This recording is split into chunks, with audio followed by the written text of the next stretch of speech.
Angel number 1010 mga kapiksi. Pero this is abundance of love and happiness at saka this is abundance of money. Super blessed kayo mga kapiksi. Okay? Talagang maliwanag. Ito guys, yung nakikita natin kasi diba sabi natin sa inyo, yung iba sa inyo clouded, no? Kung mapapansin nyo, ayan ulap po. Diba? Pag maulap yung paligid mga kapiksi, diba makulimlim, madilim, ganyan. Tapos pag may kasama pang ulan-ulan yan, medyo nakakatakot, nakakapangamba, diba? But, huwag kayong mag-alala kasi hindi to pangmatagalan, parang makikiraan lang to or dadaan lang to.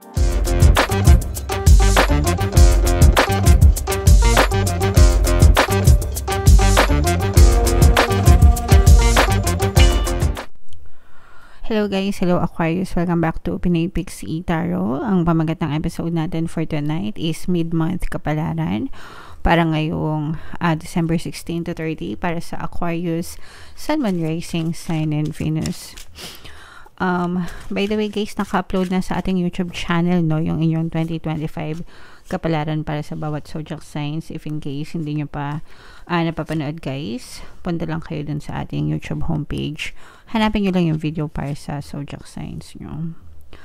So ito guys, ito yung ating mga mensahe sa inyo ni Universe ngayong December 16 to 30. This is both negative and positive. Dun sa negative side, nakikita natin, no, may bagyo, no, pwedeng bagyo literal or challenges, pagsubok, pero ibig sabihin lang nito guys, medyo madilim yung kalangitan ng buhay nyo. So pag sinabing medyo madilim yung kalangitan, pwedeng maka-experience kayo ng konting trouble, konting problema, konting pagsubok, konting challenge, o kaya naman yung iba sa inyo parang naguguluhan yung mga isip nyo, kung ano yung mga gagawin nyo sa buhay nyo or kung ano yung mga nagaganap sa paligid nyo, mga kapiksi.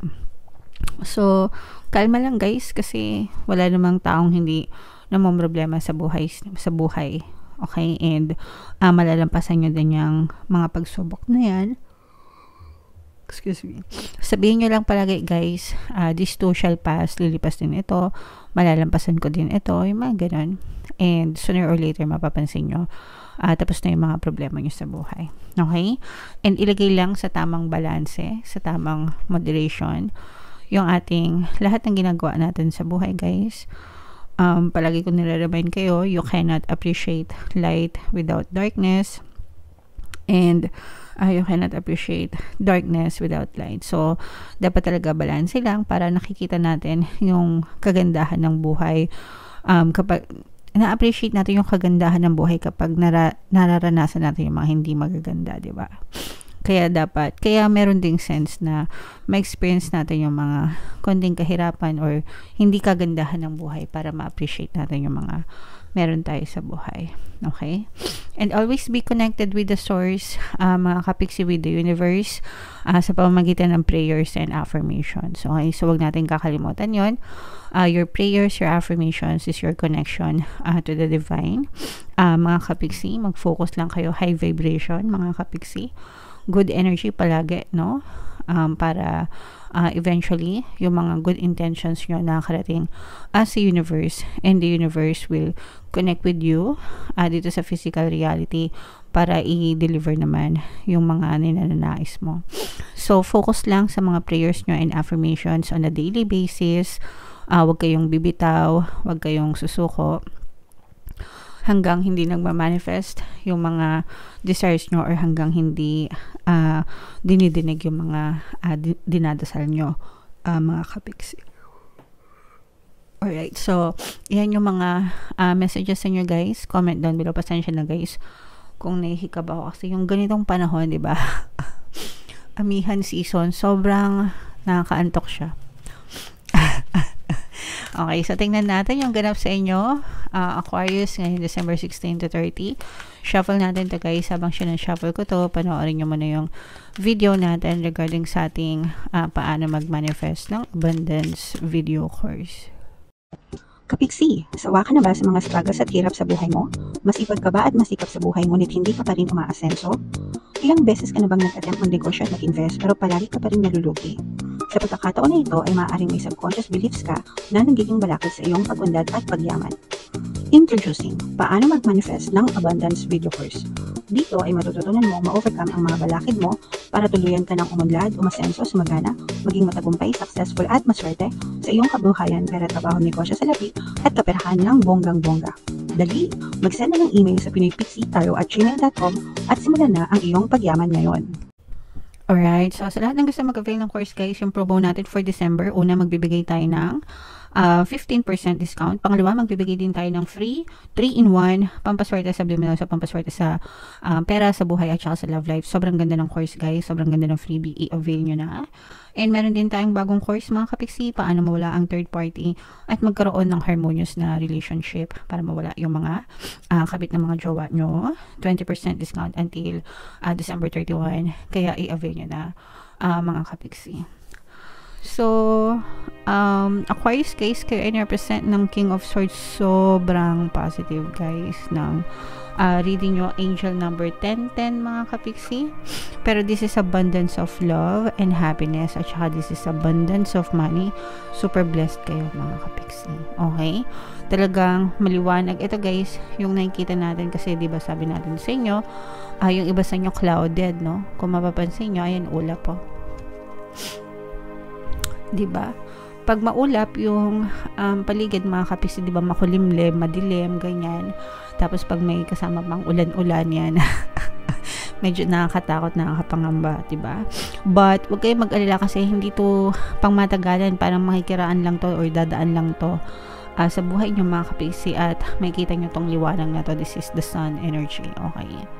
So, ito yung mga energy ng blessings, pagpapala at kasaganaan. So, kung naka-experience man kayo ng mga paghihirap or mga ng challenges, mga kapiksi, malalampasan nyo yan, no? Matatawiran nyo yan, malalampasan nyo yan, mapagtatagumpayan yan mga kapiksi. And pag nagtagumpay kayo, or kapag nalampasan nyo yan ng matagumpay mga kapiksi, ang kapalit naman nito is abundance of love and happiness within the family, within the relationship, and ganun din sa kaperahan guys. This is abundance of money. So, ano talaga to guys? Abundance. Pag sinabing abundance sa Tagalog, kasaganaan. Okay, so masaganang kayo sa pagmamahal, sa magandang relasyon, masagana kayo sa kaperahan, kahit ano pang source of income nyo guys, trabaho man yan, negosyo man yan, or investment man yan mga kapiksi, super blessed kayo and super pinagpapala kayo. I-main nyo yan guys sa comment section. Okay, yung iba sa inyo parang feeling ko hindi makaka-uwi, no? Kung kayo ay mga, let's say for example, OFW na walang chance na makauwi ngayong Pasko kasi baka hindi kayo pinayagan or baka wala na kayong leave, ganyan, or nagamit nyo na, hindi pa rin kayo magiging malungkot kahit nasa ibang bansa kayo, pwedeng malayo man kayo sa family nyo, pero you are still connected kasi especially ngayon dahil sobrang high-tech na, diba? Video call, chats, palagi yung nakakausap din yung family nyo. So, parang always in touch kayo, keep in touch kayo sa kanila mga kapiksi. So, hindi pa rin kayo nag-iisa kahit magkalayo na kayo. And merong mag-a-approach sa inyo mga kapiksi, ito parang dati nyo itong nakatampuhan or kung meron mang may cold treatment, no? Kung nakaka-experience ka ng cold treatment. Pag sinabing cold treatment, malamig, no? Baka malamig yung pakikitungo sa'yo. Pwedeng partner mo, specific person mo, kaibigan mo, kamag-anak mo, kapamilya mo, ganyan. Kahit sino pa, mga kapiksi. Lalambot ang puso nito or parang mabibreak yung yelo, yung ice. Mawawala yung pandalamig mga kapiksi and mapapalitan niya ng connection, communication. Pwede magkaroon kayo ng reconciliation, pagbabate mga kapiksi, pero para break the ice, parang break the ice, ganyan. Ibig sabihin mawawala yung pandalamig sa isa't isa and magkakaroon ulit kayo ng very good connection and very good communication with that person. So sa mga kapiksi natin na gustong makipag-reconcile, no, meron tayong mga subliminals na pwedeng makatulong sa inyo, papakontak, pampamiss, tsaka pampabalisa guys. Huwag niyong kakalimutan isama kasi dapat talaga palagi yung sinasama sa mga combo ng subliminals para kahit di kayo nag-uusap, di kayo nakikita, you're always on their mind, mga kapiksi. So yeah, What else? Tingnan pa natin. Very relaxed, very chilled. Ito guys, may mga unexpected na ganap na may unexpected na bisita kayo. Yes, may mga unexpected na bisita kayo ngayong season na to. Baka biglang ma-surprise ka sa inyo pala magkaroon ng reunion.